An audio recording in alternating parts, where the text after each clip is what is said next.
ఈ మండల కాంగ్రెస్ పార్టీ అండదండాలతోటి మరియు ఈ మండల కాంగ్రెస్ పార్టీ నాయకులు అండదండలతోటి అన్న ఎమ్మెల్యే కాకముందు కూడా శ్రీహరణ గారు మీకు చీమ చిటుకుమన్న నా ప్రాణం అడ్డం పెట్టి మిమ్మల్ని కాపాడుకుంటారా, ఖచ్చితంగా పార్టీకి సేవ చేద్దాం, ప్రజలకు న్యాయం చేద్దాం, మనకు సిద్ధాంతం ఉంది, ఆ సిద్ధాంతం కట్టుబడదామని చెప్పి అన్న మాకు దిక్సూచిగా చెప్పినప్పుడు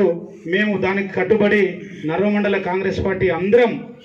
19 గ్రామాలు ఉమ్మడి జిల్లా కొన్ని మర్కెల్ మండలకు పోయిన గ్రామాలతో కలుపుకొని అందరూ కూడా కలిసికట్టుగా చేసి ఈ మండలంలో ప్రతి ఒక్కరి కృషి వల్ల మా వంతు సహకారంగా ఒక రాముడికి వృతభక్తులాగా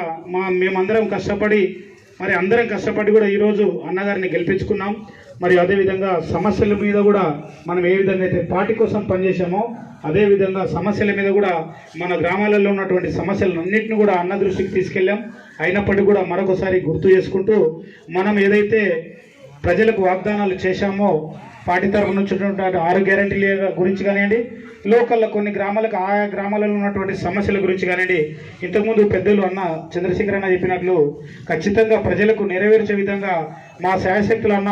మీరు ఏ పని చెప్పినా ఏ సందర్భంలో ప్రజల సేవ చేయమని ఈ శ్రమలు ఇక్కడ చేయాలని మా నరమండల కాంగ్రెస్ పార్టీ తరఫున 24x సేవ చేయడానికి మేము రెడీగా సిద్ధంగా ఉన్నామన్న ఈ సందర్భంగా తెలియజేస్తూ, అదేవిధంగా ప్రజలకు కూడా కొన్ని అపోహలు ఉన్నాయి, ఆ అపోహలను కూడా తొలగించాలని చెప్పి ఈ సందర్భంగా తెలియజేసి ఇంతకుముందు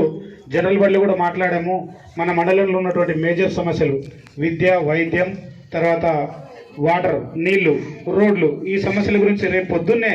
మరి అన్న అసెంబ్లీకి వెళ్తున్నాడు. మరి అసెంబ్లీలో అన్న మా సమస్యల గురించి ఖచ్చితంగా మా మండలం గురించి మాట్లాడలే, అదేవిధంగా నియోజకవర్గంలో ఉన్న సమస్యల గురించి కూడా మాట్లాడాలని చెప్పి అన్నగారికి రిక్వెస్ట్ చేయడం జరిగింది. ఖచ్చితంగా మన బడుగు బలహీన వర్గాల ఆశజ్యోతి శ్రీహరణ అట్టడుగు వర్గాల నుంచి కింది స్థాయి నుంచి అన్ని తెలిసినోడు, అన్ని బాధలు అనుభవించినోడు, రైతుల గురించి అన్ని తెలిసినోడు కాబట్టి మరి రైతు కుటుంబాల గురించి తెలిసినోడు కాబట్టి ఖచ్చితంగా మన నియోజకవర్గం డెవలప్ చేసుకోవడానికి మనందరం కృషి చేస్తూ అన్నగారితో పని చేయించుకొని సామరస్యంగా అందరం కలిసికట్టుగా నియోజకవర్గం డెవలప్ చేసుకుందామని చెప్పి తెలియజేస్తూ ఈ అవకాశం ఇచ్చినటువంటి పెద్దలకు, మండల కాంగ్రెస్ పార్టీ నాయకులకు, మరి అదేవిధంగా ఈ కాంగ్రెస్ పార్టీ కార్యకర్తలకు అందరికీ మరొకసారి పాదాభివందనాలు తెలియజేసుకుంటూ ఈ అవకాశం ఇచ్చిన అందరికీ ముగిస్తున్నాను. జై కాంగ్రెస్, శ్రీహరణ గారి నాయకత్వం,